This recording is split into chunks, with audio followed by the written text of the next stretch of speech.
Hi, I'm Neil Bergman. And I'm Hayley Bergman. Over the last 10 years, we've helped thousands of fitness professionals to get qualified, learn with simplicity, and coach clients with confidence.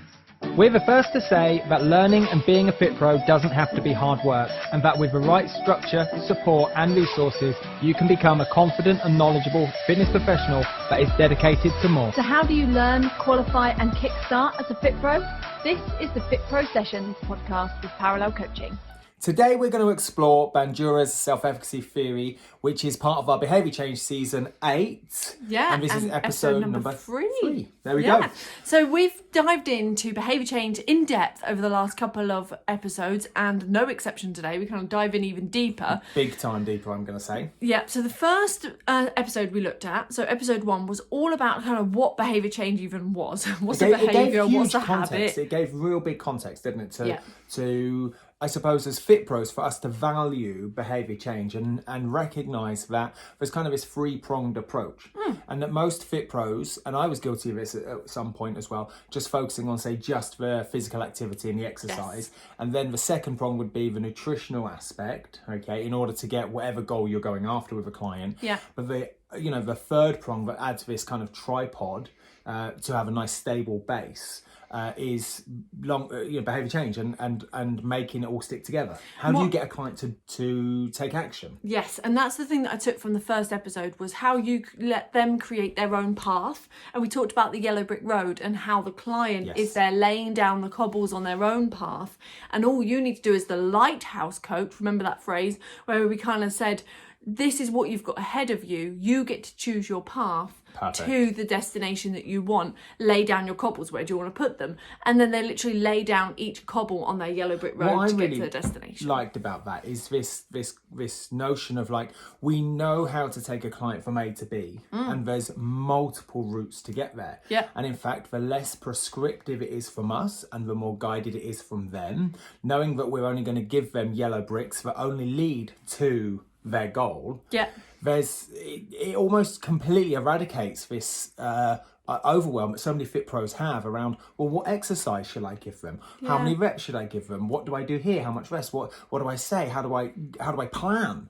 Because now you're really saying is there's a gazillion exercises I could give them, just for simpler question of which exercises do you like? What exercises do you want to do? Because it all help you get you to your result in the end game. I was talking to a client this morning, in fact, that is no longer a client of mine, but they've been a client many years ago. And they said, they reached out and they said, Neil, my knees really hurt from running. Okay. I'm like, okay, cool. Would you prefer to do another exercise? And I'm like, well, I would prefer to do walking, if I'm honest. Nice. Okay. And he said, it's not because it's the easier option. I just know that it's going to be easier on my knees. I'm like, well, let's just give walking a go.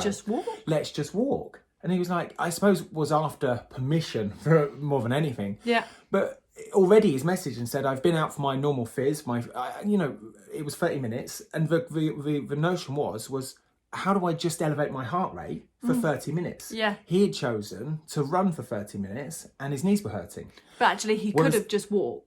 He can now choose to walk instead. There were many routes to his goal. Yeah. And ultimately the goal was to be active for 30 minutes and to elevate the heart rate beyond that of RPE 5 and 6 on a simple RPE scale. Yeah, perfect. And so now he's got this thing of like, well, my knees don't hurt and I enjoy it. Yeah. Which so it doesn't need really to be the other tees thing. up today's session, FITPRO Session, which is all about Bandura's self-efficacy theory. Because it's something that they enjoy. It's about something that they feel good at, that they can do. So just to kind of recap on that first episode, we were basically talking about the processes of change, which is one of the main points of behaviour change. And it actually comes under the transtheoretical model. Because the process of change, just like what you said, was about empowering the client to make their own decision. It was about laying down their own path, understanding how change takes place. Which is the kind of a second construct of the transtheoretical model, which was last week's episode. Exactly. Where we looked at the stages of change, where we had pre-contemplation, contemplation, preparation, action, and maintenance. Then we could have relapse in there as well, or lapse. Yeah.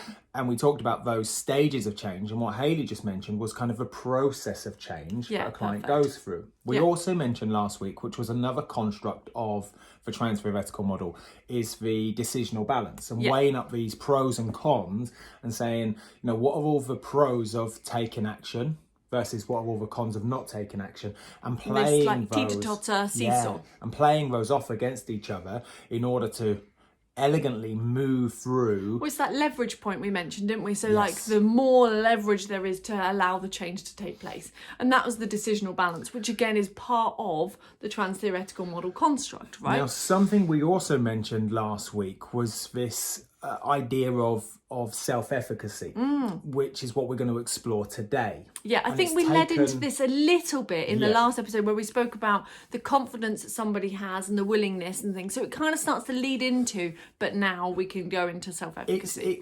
I think we needed to outline the transtheoretical model last week, which allows us to pull apart the constructs over the coming weeks. Yeah. And say, right, let's just look at the self-efficacy theory from Bandura. Yeah. Okay, and we're going all the way back to, I believe, like 1977 to 83. So we're going back to some pretty dated research, but it is Before still... we were born. That's true. Completely.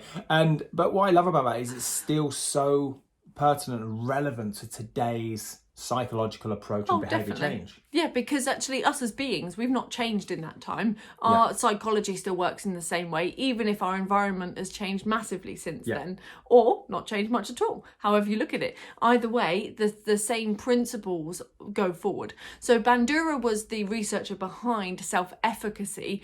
Now, I really like to see self-efficacy as being something where you go, I can do this. I think I actually have that understanding. I could do this. It's that belief that you can achieve a very specific outcome. So the thing that you need to be clear on self-efficacy is when you're monitoring how much self-efficacy a client has, it's about one specific situation. It's not, oh, I want to get better or I want to get fitter. It's not clear enough, is it? It's not. Well, that's what it is. It's just not clear. Yeah.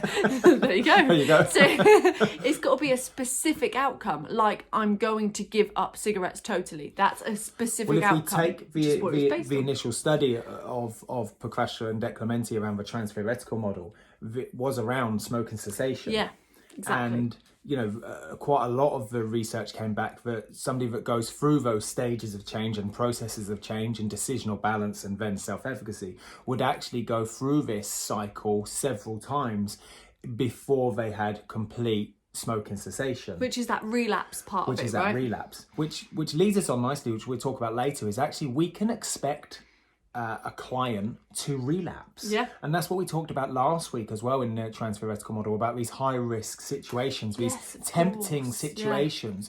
And we've all been there as FITPROs, and maybe even ourselves, of like, why do I end up in this kind of like karmic loop, for a better word, that says, we're back here again. We're back here again. Like, I thought I had this nailed. Do you know what I mean? Like, I've tried hard to let's just keep it really simple. I've tried hard to walk 3 times a week, and I've done it for 12 weeks. And now all of a sudden something's cropped up and life's thrown me lemons and I didn't walk at all. Like, how did I end up back here? Yeah. And I've done 10 weeks of good. Tempting things, isn't it? What was it that caused that relapse?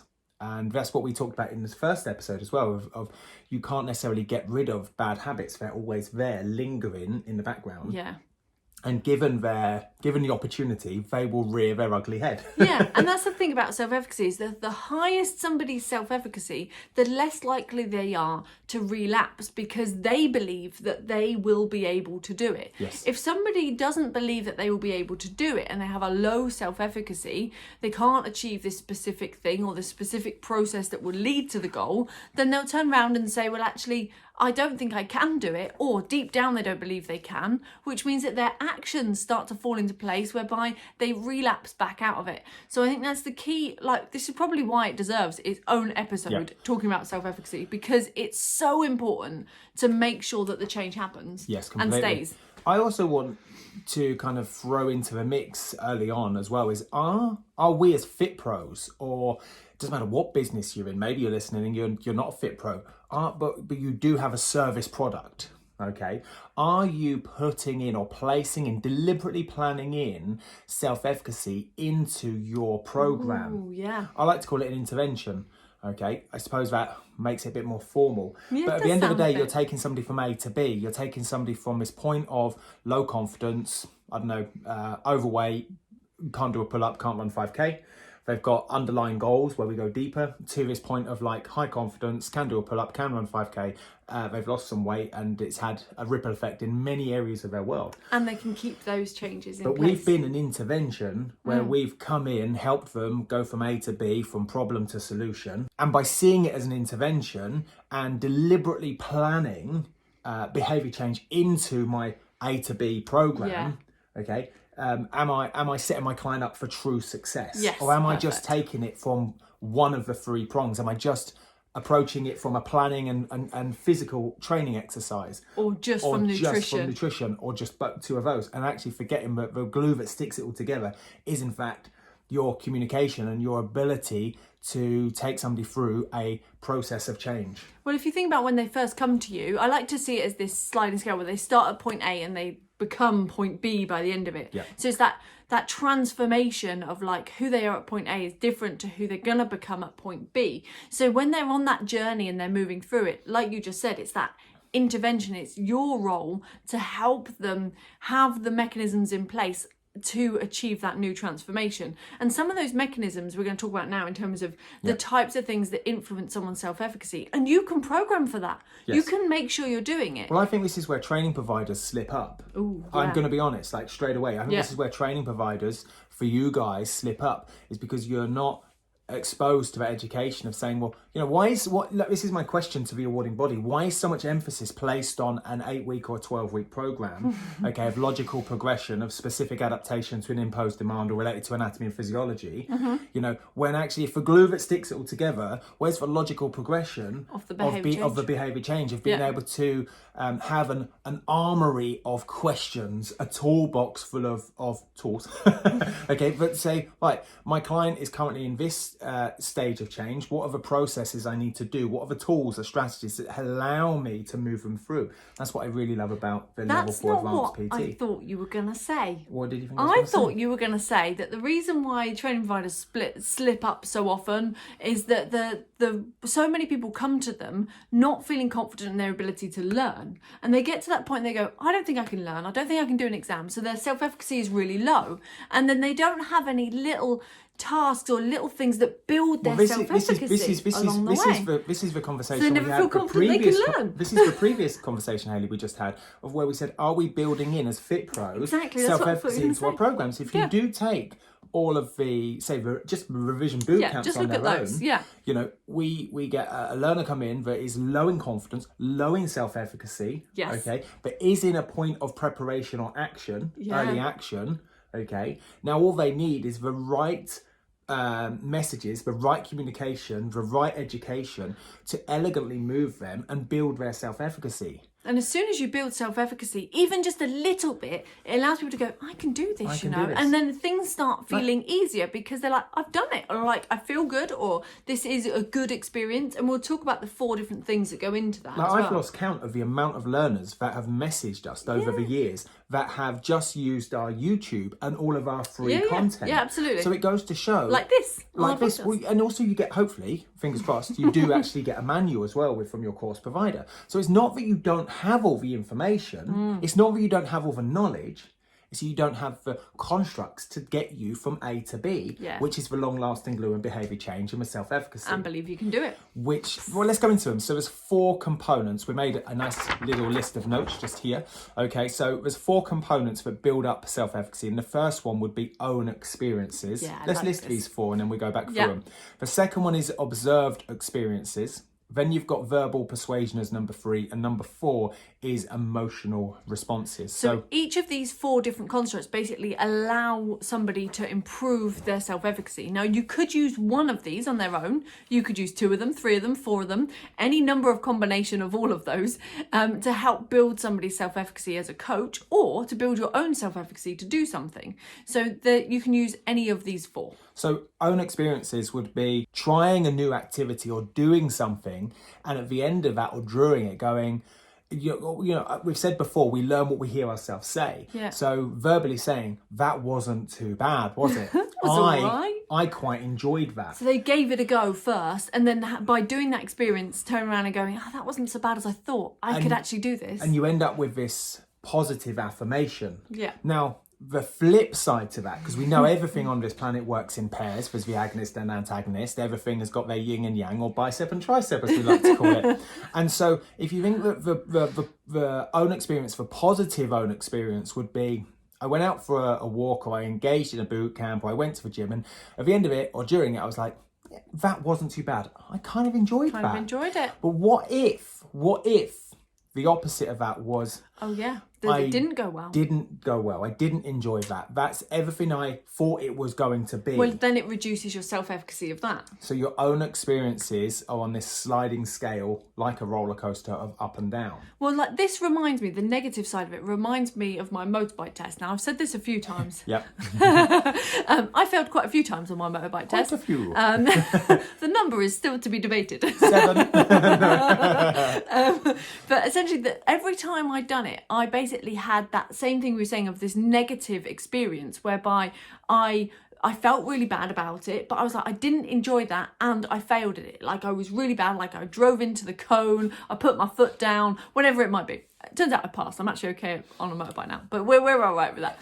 Different story again. However, I would still say now that my self-efficacy right now is still a little bit patchy on things like if I had to go in and out of cones, for example, or if I had to do something and not put my foot down. Yep. So like just knowing that specific situation of can I do that slalom without touching a cone or putting my foot down on my motorbike test could be the same as you looking at it from your revision and going, well, could I get through a revision session and it stick in my head? You have one negative experience and you go, I can't do this. And you label the whole thing as being, I can't do that thing. And it's really easy to find the negative in anything, right? Yeah. Our brains are somewhat, and we talk about this in future sessions, are somewhat hardwired to find the negative. It takes an awful lot of energy, time and effort to find the positive. So you could look outside and go, oh, it's a lovely day outside, but the moment a cloud comes over, you're like, oh, is it going to rain? Oh, it's all cold. Yeah. It's, our brains are hardwired to find that negative thing. So this is my question for every FITPRO listening, would be going back to am I planning in self-efficacy to all processes of change? Now, last week we recognized that the first 3 stages of change, which was pre-contemplation, contemplation, preparation, were all behavioral. You've not actually taken any action yet. So we could make a very strong assumption that this is all going to be mindset work between the left ear and right ear, and that's 6 inches between the ears.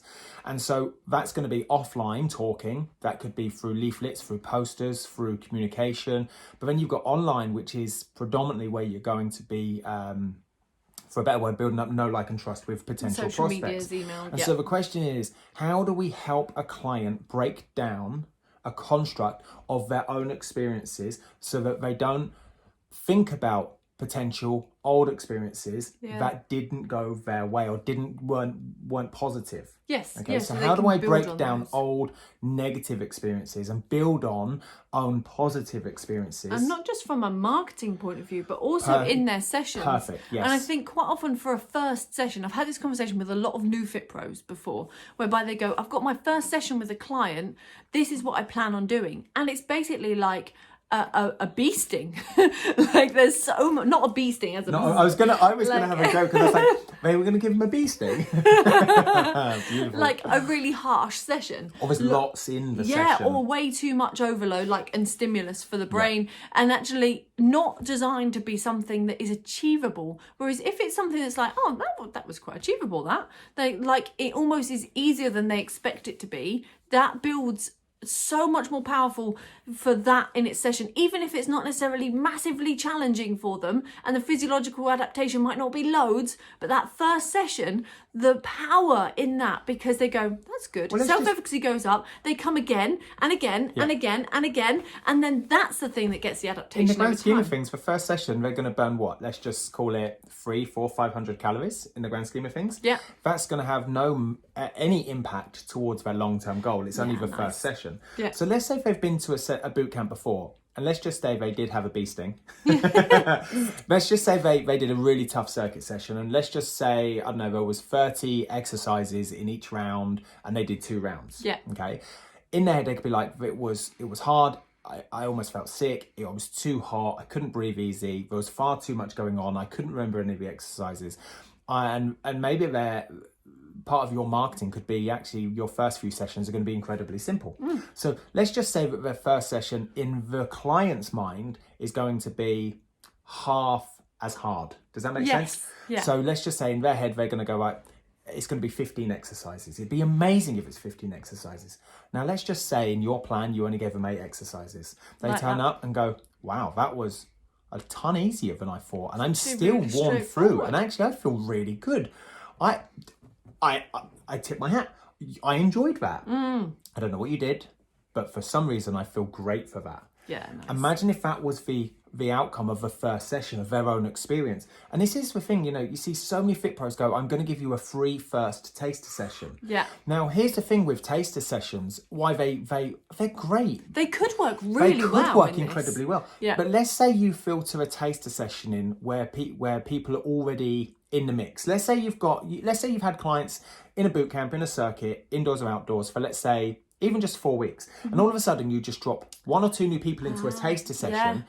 What does Amongst that do? the experienced people. What does that do for someone's self-efficacy versus own experiences on this first component? They go, of it? God, I'll never be able to move like that. God, look at them, they're great. Like, I'll never be able to do a full press up. What is that? Like, So they're moving really fast. Could you buddy the new person up on a taster session with somebody that's perhaps been going the longest and is very experienced, and for a better word, that they become the buddy, which means that they take them under their wing now. Well, that's really Which is something I used to Yeah. do, and it worked incredibly well. The reason why that works is that links to the second of these constructs, actually, not even the first one. So the second one, which was observed experiences. So they're basically turning around to the observed experience and saying, oh, look, I can see that you got this amount of result. You were like me when you started. You've been here for 4 weeks and you can do all of that. That's amazing. So it becomes, their self-efficacy goes up because they can see what someone else has achieved. And it provides evidence of results. So I used to take, and again, it takes a little bit of time, I suppose, not necessarily experience or knowledge, but just time to get to know your ideal, your clients. Yeah, so I used to have 3 or 4 people in my 5 AM boot camp that were very giving people, and they almost turned up because of the social element. They loved to work with other people, okay, not just there for their own gains. And so once they'd been in the mix for a good 2 to 3 months and had some great transformations themselves, any taster sessions, I would buddy them up because I knew that their needs were getting met because they wanted to help the new people and go through the experience they've just had. The contribution and growth that they wanted to give. Nice. And then I would regress all the exercises and say, for example, let's just say the client's name was Dave and the new person's name was Jim. I'd say, Dave, we're going to do all of the regressed exercises today, which he knows because he's experienced. Yeah. Okay. And you're going to help Jim go through these. All the foundation ones. Yeah. Some of and suddenly you've like got this well orchestrated plan. And the intervention here is for the first taster session to be purely around self-efficacy because I want Jim to come back. And show that he can do it. And show you that he don't can want do him it. to get part way through and feel lightheaded, sit on the floor, feel horrendous. Yeah. Like, it reminds me of PE at school. Back at school, like proper gym shorts PE, right? Did you ever forget your kit? Yeah, I was golden girl on PE. I loved it. Apart from anything that involved catching and throwing, which you do not want to see me do. Even to this day, you don't want to see them do. I'm going to be honest. I always forgot my kit, and I was forever going through lost property. Well, that doesn't build your self-efficacy much, does it? Not because at all. You turn up and you feel like it's a horrendous experience, and then you like. And what I remember is that there was like, obviously, like let's say 20 people in our class. You could guarantee that by the end of the session, at least a quarter of those, usually the ladies, if I'm honest, turned around and went, I'm done now. I've had enough of this. Or they felt like they couldn't perform, they couldn't do it, couldn't do that forward roll in gymnastics, felt a little bit subconscious, getting out of breath or whatever it might be. And then they'd just sit down and they wouldn't complete it. And then their self-efficacy drops and they go, I can't do this. I can't ever do gymnastics. I can't ever run around. I'll be really honest. I wasn't great at school. And if you've listened to previous episodes, you'll know that I was kind of a naughty kid at school. But like, I would not deliberately forget my kit. I'd just forget my kit. I didn't particularly like physical activity as a kid. Strange, I'll be honest. isn't it? Yeah. And then you're FITPRO. No, yeah, completely. And so I'd end up going through like lost property. I'd end up with like some old baggy t-shirt that somebody else has worn, which was been in there and it smelled. And all creased up and minging. I would just get up and walk home. Yeah, I bet you did. Because self-efficacy was at its lowest, truest point. I'm like, I can't walk in there. I would rather endure the detentions. I'd rather endure the telling off from family and teachers of walking home, okay, where you're not meant to, than go through the embarrassment and all of the thoughts, feelings and emotions of walking into the school hall wearing the kit. And that was the lowest, that's self-efficacy. And that's your feelings in that, isn't it? Like your feelings become part of it, where you go, I can't do this. Like that would feel horrendous, or it did feel horrendous, which links into emotional responses, which is the fourth of the construct. So let's remind you. So the first one was own experiences. Okay, so having a go and going, I get this, I can do this, I enjoyed it. Then the second one was observed experiences and looking around and going, actually, if he can do it, then so can I. Look at the transformation she's had, and she started off where I'm at now. Yeah. Fantastic, I can do that. Then we had verbal persuasion, which we've missed out, but now we're going to jump out. We'll come back. We're going to jump to number 4, which is emotional responses. Yeah, and with emotional responses, like I said, it's compounded from the positive side and from the negative side. So if you want to build self-efficacy, you got to make someone feel great. So if they come out of something and they go, that felt really good, or I felt really confident, or I felt really empowered in that session, or the opposite, if you want to drop someone's self-efficacy or you notice that happening, it's like what you said about that moment of like, I felt embarrassed. I didn't want to go back to that. I would rather walk home and endure something else. I would rather not be part of it. One of the things that I consider around emotional responses is emotions are very real, but they're only real in the sense that we react. They cause a behavior, they cause a reaction. So that could actually be a physiological reaction, okay, in terms of increased heart rate. Yes. Okay, dilation of pupils, which could like end up stress response. A stress response completely, which could make me move, could change my state. So emotions change our states. Okay, that's what Tony Robbins talks about. Yes, exactly. But we aren't necessarily our emotions, and emotions come and go as quickly as a heartbeat, as quickly as like a flick of a light switch. Yeah. So one minute I could feel happy, and the next minute I could feel sad. The next minute I could feel joyful, and the next minute I could feel angry, or embarrassed, or proud, or empowered. And they're all just in a moment. This comes back to that same conversation of what emotional responses do I want my client to elicit, okay, and what physiological changes do I want to occur? Yeah. And what comes first, the chicken or the egg? I think they both come together, don't they? Well, hopefully. It's the same thing. Maybe, but think about it this way. Let's just say that your first session is a taster session and you just look at emotional responses and we're changing someone's physical state. Let's say, for example, they've not exercised for some time and all of a sudden I've elevated their heart rate to, let's say, an RPE 6 or 7, and they just teeter-totter into an RPE 8 out of 10, which would be their anaerobic threshold. Yeah. Now they've progressed so quickly. They've gone from the bottom of a staircase and springboarded to the top of a staircase, all in a matter of seconds. They've now got this physiological response, which gives them an emotional response of, I don't like this. Oh, yeah. Okay, I feel sick. And that leads to their own experiences, which was the first point of, I don't know if I can do this. Exactly. Now I can't do this. I failed at it. I didn't like it. Then they look around and see everybody else that's been doing it for 4, 5, 6 weeks and going, they can do it. Why can't I? Yeah. You can see how somebody could turn up to the gym now. Yeah. And have the worst experience, not at the fault of the plan, not at fault of the sets, reps, tempo, time as such, but at fault of self-efficacy as the watermark, the glue that sticks it all together. Wow. There you go. And that really progresses it. And this is where we could just end the podcast there. We could, couldn't we? But we've still got one. We've still got one more to do. And this one's a little bit different because notice the others involved something physically happening. So there was an experience that you either done or that you watched happen with somebody else, or an emotional response following an experience. But the fourth one, or third one, however you want to talk about it, the fourth. the verbal persuasion hasn't actually happened. You're talking about it. So in this position, you're basically like, if I was talking to you and saying that, like, I believe you could go and do your PE session and you won't have to feel embarrassed from that, like, little mini Neil.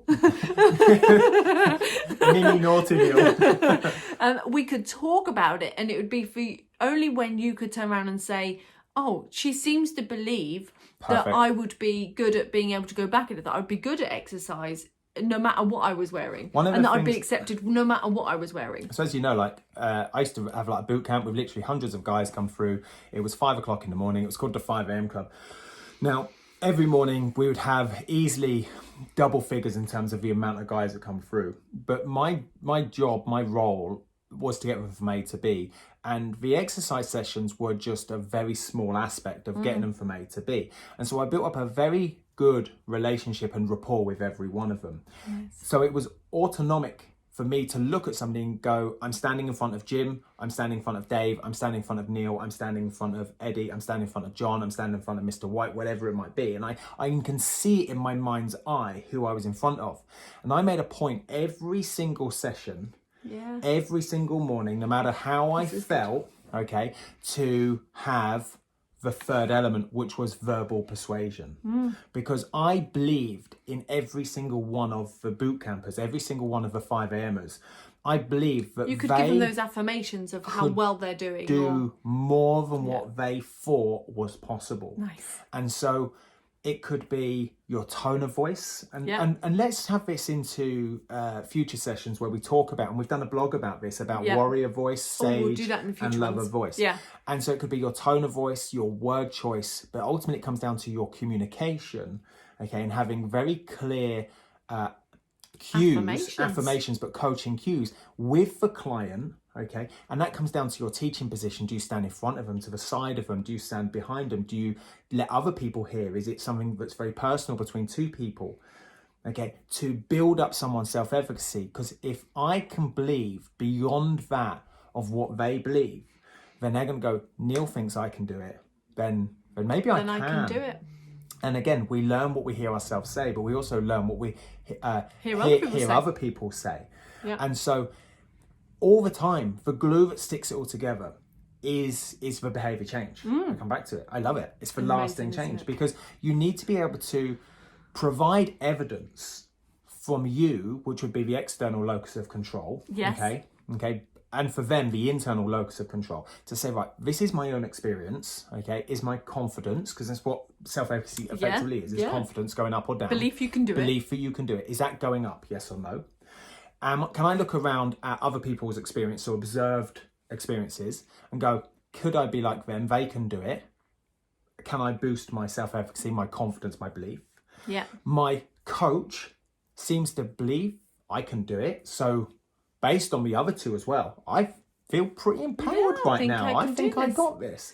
And then the final one would be an emotional response. I'm feeling pretty good. I feel like I can do this. And that emotional response would be based on the first 3, but also on session would be the physiological response that delivers a physiological change in state. Oh yeah, and serotonin and dopamine and all those different hormones that start to go around the body. Yeah, exactly. That's feelings that you get from it. Nice. And recognizing that actually we are going to make decisions based on these thoughts, feelings and emotions, but I am not my thoughts, feelings and emotions unless I actualize that and make them reality by responding or reacting to those emotions.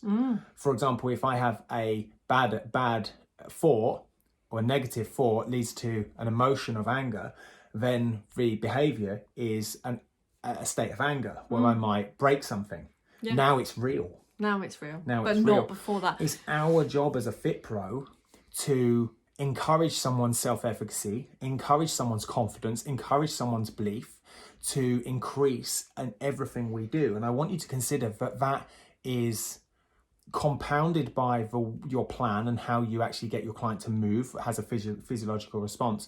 But every interaction from the moment they walk towards you and how you communicate, that is behaviour change. It's also part of recognising, isn't it? Are they increasing in their self-efficacy at the moment, or are they reducing? Has something happened that, are they on the way up or are they on the way down with their self-efficacy? Yeah, great point. And if you can recognise that, there's no one clear test that you could do, but I think you can have things whereby you've got scales of a scale of 1 to 10. How much do you believe you could achieve this specific thing? Remember, it's got to be specific.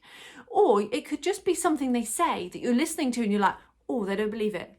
There was just that one thing they said, or the fact that there may be a few too many excuses come out in the woodwork that they didn't make that session or the next session or the next session, or they didn't do that part of the nutrition. Maybe their self-efficacy is low. What else can you do out of those 4 different constructs to start helping them realise that they can do it? And if they realise they can do it, then the behaviour change will work. I call that, we've mentioned this, I think, in one of the last 2 sessions, of sensory acuity, which is basically having my eyes and my ears finely tuned in to see and hear the small little nuances from the client, okay, around their self-efficacy. And something that I used to love doing, certainly in 5 a.m. club boot camp days and the 6 a.m. club, was I would hang around. So it was all outdoors. So they'd all put their kit, their keys and whatnot, and their valuables in the boot of my car. And usually there'd be one or two, and we'd have a chat, and I'd meet and greet and handshake every single person. But then they'd go off in their own little groups of 2s and 3s, and they'd always mingle. And I would constantly try and home in on some of these conversations. Nice. Because in a group-based environment where you've got these observed experiences, okay, and they are, perhaps I've given them some homework to do, and it would be different homework. I can hear these conversations going on. And even the verbal persuasion, that's a conversation, right? Yes. So one person verbally persuading another into their story of what has happened or hasn't happened, or how they're getting on, or the processes they're experiencing. So if one client is maybe on the way down on their self-efficacy, then just by interacting with others, they might also start to bring other people and feel like that's not possible for them either. And well, if that person's off the wagon, then I must come off the wagon because they were better than me. It's a great point. So during the week, I would reach out to every one of the boot campers and find out where they were within their self-efficacy, and a number of questions I would ask and say, right, let's just say, for example, let's take Jim and Dave again and say, okay, so Jim might be struggling for a whole number of reasons, but Dave could bring him up, but also Jim could bring Dave down. So then the moment Jim walks towards me, I'm always thinking, shake his hand, meet and greet, yada, yada, yada. Now, where do I want Jim to go to? What little group of people can I look around and go, you can just go and chat with Justin for a second, could you, before we get going? Yeah. And knowing that actually from all of the conversations with the group that week, that actually Justin would be the best person for Jim right now. Nice. It's great group control, because you're not just going, go with your best buddy or whoever it is you're standing next to. You can actually choose who people interact with. And so I want you to consider whether you're doing circuits, spinning, boot camp, kettlebells, doesn't matter what modality, indoors or outdoors, small groups, semi-private. Even online. Your objective as a Fit Pro is to get somebody from A to B. You've been contracted to get them a result. You have been paid, hopefully in advance, okay, to get somebody from A to B. Okay, so that is your sole responsibility and purpose. So consider that. What can you do? Are you doing everything you possibly can to make that happen? Nice. And it's not just the first 2 prongs of this 3-prong approach of you've turned up to a boot camp to do physical exercise. In fact, the interactions before and after could actually be the leverage points that actually allow this client to get the transformation. I love that. That's so cool. And in fact, that the exercise I want to consider is just a tiny part of it. But it allows them. So the nice thing is that exercise might be a tiny part, but it's not a separate part to the behaviour change. No. This is what I love, is that the behaviour change elements come from the positive experiences. And I don't just mean them doing, but I mean the conversations they have inside that space. So it's all part of that whole change in believing they could do and be someone else. Well, if you just look at really crude maths for a second, most of the guys would turn up to my boot camp, 5 a.m. club, and one of the primary goals was to lose weight. Okay, so for guys 30 to 50 years old in Plymouth, and one of the primary goals was to lose weight. Now, let's just say they turn up 3 times a week, and let's just say, argument's sake, they burn 500 calories on each one. They burn 1,500 calories in a week, and they're active for, let's just call it 45 minutes. So that's an hour and a half, 2 hours and 15. Yeah. So they're active for 2.25 hours, out of 160 hours a week. In those 3 sessions, they might rack up, argument's sake, say 4,000 or 5,000 steps. Yes. They're still inactive and sedentary on a power factor. Yeah. They're still not doing enough the grand scheme of things towards... Better than nothing. It's better. It's a gazillion times better than nothing. But it's not the individual sessions that make the biggest difference. It's the cumulative sessions across an 8 or 12 week period. Nice. So if I'm going to train 3 times a week for 12 weeks, it's 36 sessions. Now, if we add all of those healthy habits and behaviors that I'm challenging and building their self-efficacy up across the 12 weeks, from A to B, voila, there's the goal. But individually, just one session on their own isn't is just one domino out of 36. So it doesn't really make a difference. They've got to do all 36 and all of the other 168 hours of each week. The nutrition, the moving, everything else around it. It's not just that one thing either. Completely. Which is why it's about having an overall very specific goal for them to have high self-efficacy about. You know, when if somebody's ever signed up with you as a PT or a FITPRO and they don't really have a goal, like over time you can kind of dive into it, but they've not really got a goal that they're excited about. They don't get out of the gates quick and they dwindle off fast. Yeah, because they don't have anything that they're after. Because then, and there's nothing that they can believe that they can achieve, which means that they end up focusing on the wrong things for their self-efficacy. So it becomes, oh, I can't do burpees. It wasn't about burpees. It wasn't about not doing them. It's about your overall goal. So Yes. I believe, and point. you believe, that you can get this overall goal very specifically, not that I believe and you believe that you can't or can do burpees. Yeah. It becomes irrelevant. And Burpees actually, was for modality. Exactly. So it just Hopefully becomes something about, they enjoyed. yeah, exactly. And it's actually about the other Who things said no one around about it. burpees? If you do, you are very sadistic. Yeah, so I think that's part of like needing that overall goal to be specific so Yeah. they can have a high self-efficacy about that goal and that achievement. And then they're willing to do, like you say, all three prongs, Yes. the behaviour change, the exercise and the nutrition. But the behaviour change is what makes them come back to make these 36 dominoes actually get a strike and they all fall over. Frequency. It would be the frequency, but I'm only going to get the frequency, which allows me to get the intensity, which allows me to get the time and the type. Notice it started with frequency, which was the beginning part. Start with the end in mind again. Yay. Okay. But in order to get that frequency, how do I get the client to come back? I want their self-efficacy on a Likert scale of 1 to 10 to be 7 or 8, 9 or 10. 10 being high self-efficacy. Yeah. Anything above a 7, you're going to see them go, do you know what? I can believe I can do this. I can see other people can believe I can do this. You believe I can do this, so I believe you can do this. And the emotional response is, this actually feels really good, and I will see you tomorrow morning at 5 o'clock. Yeah. Do you see what I mean? Yeah. And so it's never about the single session of the exercise. It's about, do they come back for the next session and the next session and the next session? Yeah. And so it's all important. They've got to enjoy it. They've got to have an emotional response, which is all part of the self-efficacy theory from Bandura, which would be verbal persuasion and emotional response, which is the endorphins and the dopamine throughout. I go, do you know what? That was wicked. I love that session. The banter, the people, you pushed me like, it's wicked. I can't even, almost so much emotion, I can't even articulate it with words. Amazing. And all those things stack up to But the that higher is self-efficacy. an emotional response. Yeah. But that all stacks up, right? Completely. But you're only going to get those if you start with the end in mind and you actually allow the client to participate at a status level that they are capable of participating in. Have you given them too much of an intensity? Is there too much of a dose response? Was there too many complex exercises? Like, and I don't want to add, this isn't there to complicate your planning. If anything, what I'm really Simplify saying it. is make it more simple. And ask them what they like and don't like. Yeah. Isn't that what we said on the time before? The other interesting thing about self-efficacy and the whole theory of it is that the higher the self-efficacy, the less likely they are to give into temptation to drop away from it or relapse.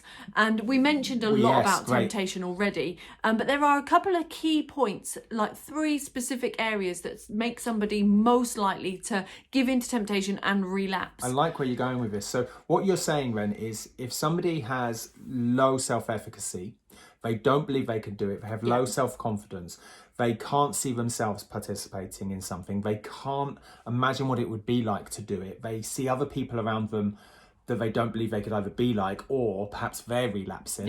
Perhaps there's not enough verbal persuasion from the coach, and perhaps there's the wrong emotional response. And overall, just not enough belief. And just overall not enough belief, which leads to this temptation of, I'm tempted to actually stop exercise. I'm tempted to cancel my gym membership. I'm tempted to have I don't want to demonize alcohol, but I'm tempted to have it doesn't matter if that's what their goal was, the opposite. If they're like, let's take it back to the initial. Can I just finish? Otherwise, it's really. Sorry. Sorry, I didn't mean to jump in, but otherwise I end up on a conversation that didn't finish. Would be like, I'm tempted to have 4 or 5 beers tonight because sod it, I'm going to throw the towel in. Right. So I don't want to demonize alcohol because I believe you can drink whatever you want to drink. I think you can have anything in moderation. If you have too much of anything, it could be a bad thing. So I don't want to demonize it, but it could be that temptation of like, actually, I've been really good for a couple of weeks and something's happened. No, the temptation, go back to the decisional balance, and I'm waffling now. The cons and pros have the teeter-totter back and you relapse. Yes, there you go. And the things that happen in that, when you say, like, I gave into temptation, I went back, something happened that made me go back. There are 3 likely things that cause that to go backwards. The first is being upset or emotionally distressed by something. Now, that could even happen from your session itself. Yep. Like we said about the negative side of things, that could happen from that. It could be grief. It could be something happened in the family. They get upset. Something emotional happens. They are more likely to regress or relapse back. And like you say, dive into that alcohol or dive into the cigarettes they were giving up. It's a funny conundrum, isn't it? Because if somebody, let's just say, had some bad news in the family, they go, do you know what? If I look around, what would be the one thing that helped lift me up? Could be the exercise session. But now you go and have an exercise session whilst you're feeling down, that could lead to an emotional response, which now leads you with a negative feeling around that exercise session where you go, do you know what? I feel really upset. It didn't really work. And now you're starting to anchor that exercise doesn't actually work for you. Yeah. Totally the wrong way. And conversely, you've got the other type of situation, which is enjoyable social settings are also one of the biggest points where somebody would relapse. So birthdays, Christmases, celebrations, weddings, whatever it might be, they're really enjoyable, but they become the reason of the sabotage to the change. And they are more likely, like, let's take the 2 different people. You've got one person whereby... Let's call him Jim. Jim basically is going to a wedding. He's got really high self-efficacy that he can lose the weight. They're both after weight loss, right? He really high self-efficacy. He's like, I can do this. I can definitely change. And I've been implementing lots of change to my nutrition and my activity. Firmly in action and lots of high self-efficacy. And he goes to the wedding. But also at the wedding is, give me another name. Let's go with Dave. Dave. Also at the wedding is Dave. Dave's got really low self-efficacy, but he's on the same goal. He's on the same path, but he doesn't really believe he'll be able to do it. Now they get left with this temptation on this wedding celebration whereby there's cake, there's beer, people are having cigarettes and all sorts of different things. So all these opposite health behaviours come in and they both have a choice to make. Jim is more likely to stick to his plan because he's got high self-efficacy, whereas Dave is more likely to curb and relapse because he's got low self-efficacy in his overall goal.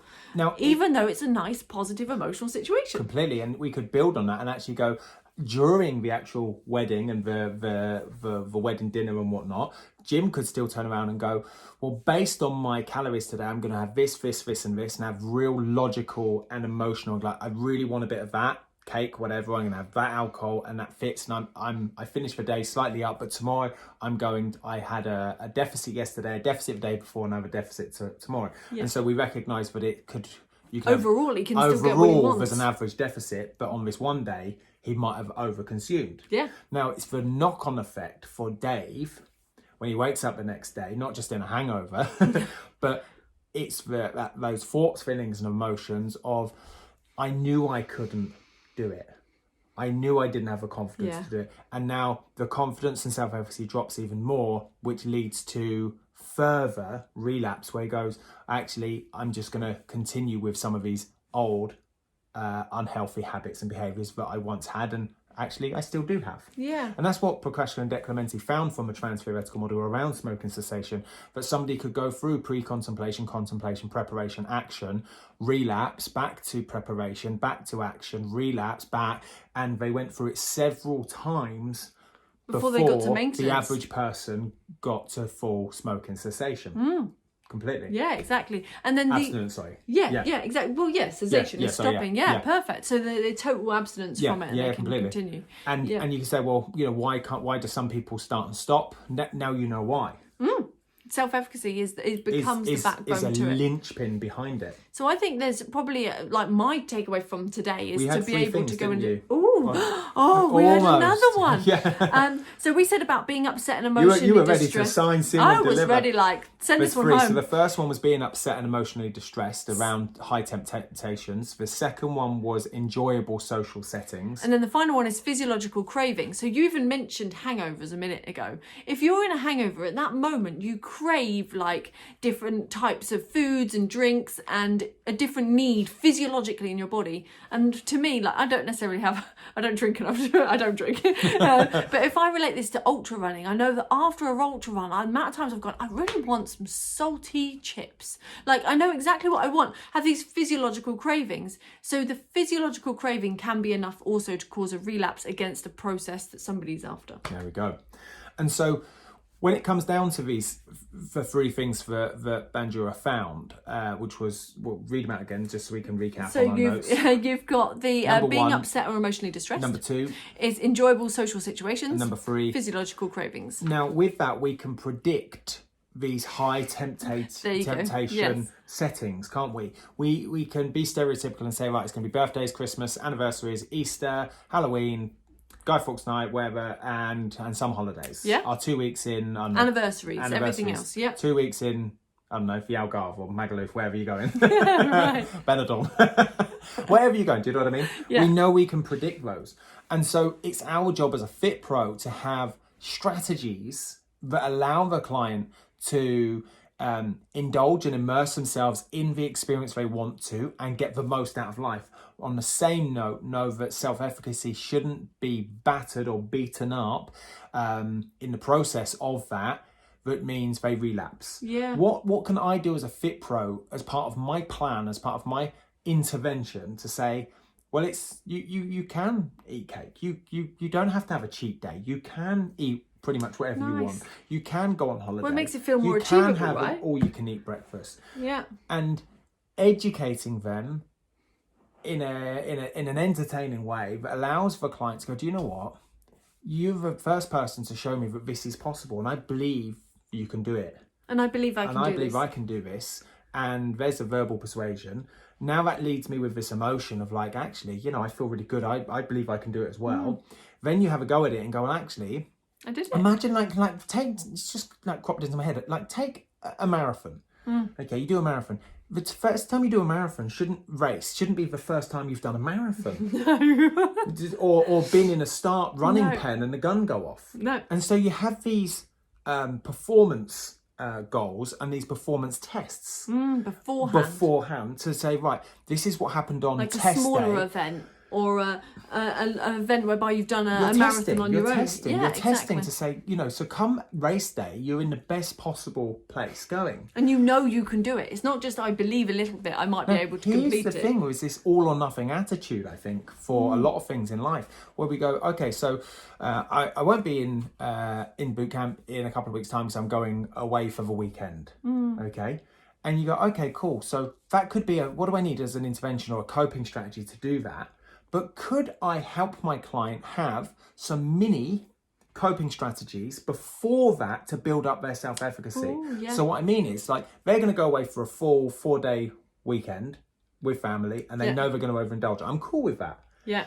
But if I want them to come back and I want them to, I suppose, mitigate the level of damage they could go and do and relapse, can I help them have an intervention beforehand where we go, right, what we're going to do is we're going to have a slightly higher risk situation next Wednesday and you're going to go out for lunch. Yeah, look, you managed to go out for lunch. And you go out for lunch and that happens. And then we find another experience the following week where they could have a takeaway. And we get them through and help them through this yellow brick road for them to take ownership and responsibility to say, right, this was a coping strategy and I got through that and I didn't relapse. I loved it. I got it was everything I wanted it to be and more. And look, I didn't relapse. So could I build up their self-efficacy in smaller chunks, just like you would go and do a 5K to a 10K to a half marathon and go and do some tests on your own and then go and do some 10K time trials on an actual event. Practice the food you have and the drink you have. We talk about, it's the same thing with like carb loading. The first time most people do carb loading is the night before they go and do a marathon and then realise they're fully chocked up and blocked up with excess carb and just want to sit on the Portaloo for 20 minutes and stand in a line for 3 hours before the gun goes off on race day. Imagine if you practiced carb loading in their training so that come race day, they're like, oh, this is normal. This is a normal anatomical and physiological response. And I've practiced this. And therefore my efficacy is high and I believe I can do it. So that's what we started off with this concept of like, am I planning for behaviour change? Love that. And am I doing all I can to get my client from A to B? So if I know my client has got an anniversary coming up, I'm not saying don't go and enjoy your anniversary. What I am saying is, can we put something in way before the anniversary that puts a slightly higher risk situation in, which challenges, I suppose it's a dose response, the isn't ability it? for mediation, isn't it? Like moderate. It's overload, isn't it, in the gym? I'm taking them to a point of fatigue in a higher risk situation. At the moment, you're really comfortable because it's all easy inside my 5 a.m. boot camp.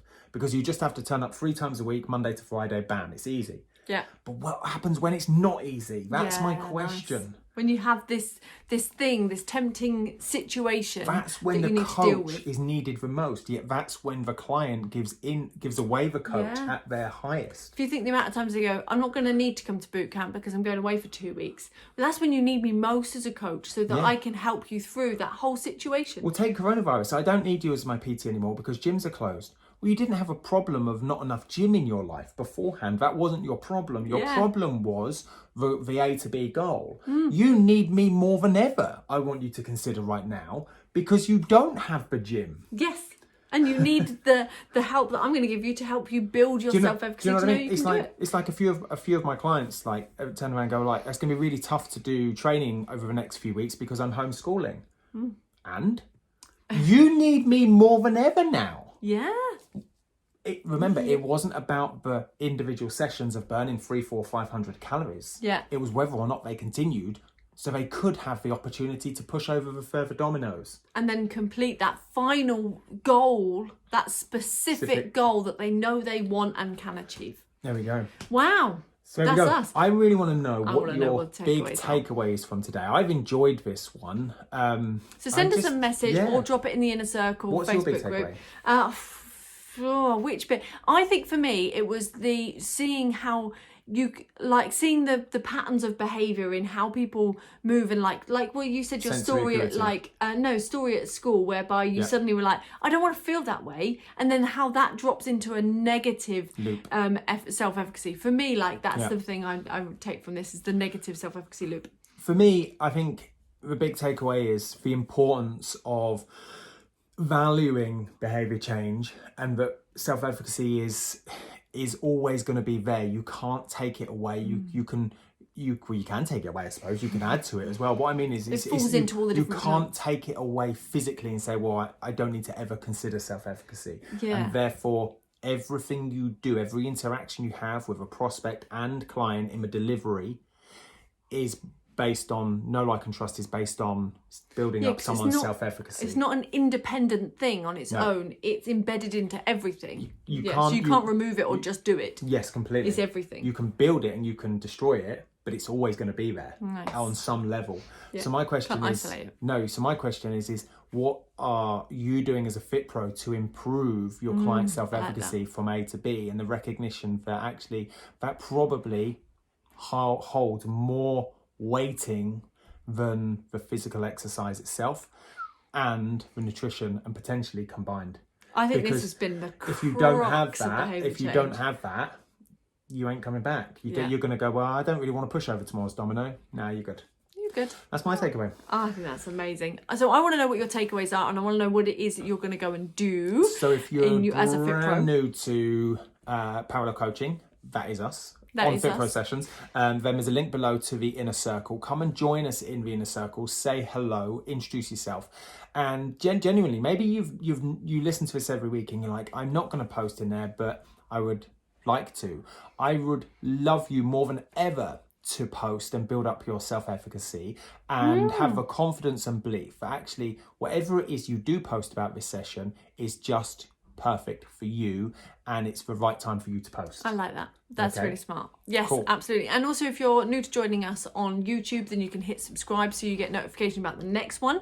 If you're on iTunes, then make sure you leave us a 5-star review so that other people can find us too. The reviews are coming in every week now, which is really nice to see. So it's hugely appreciated. Gives us self-efficacy that we're moving in the right direction. Do you know what? You hit the nail on the head. You hit the nail on the head, because there was a point in this FITPRO sessions whereby it was a slow growth for that first kind of 60 to 70 sessions. Yeah. And it hits that self-efficacy of like, are we heading in the right direction? It gives us verbal persuasion. It gives us verbal persuasion, but it also, with the reviews that come in and the subscribers and whatnot, it provides evidence from your experiences that you are engaged and enjoying it. Gives us an emotional response, which means that we do it more, gives us a good positive experience, then we do it more, self-efficacy goes up. Boom.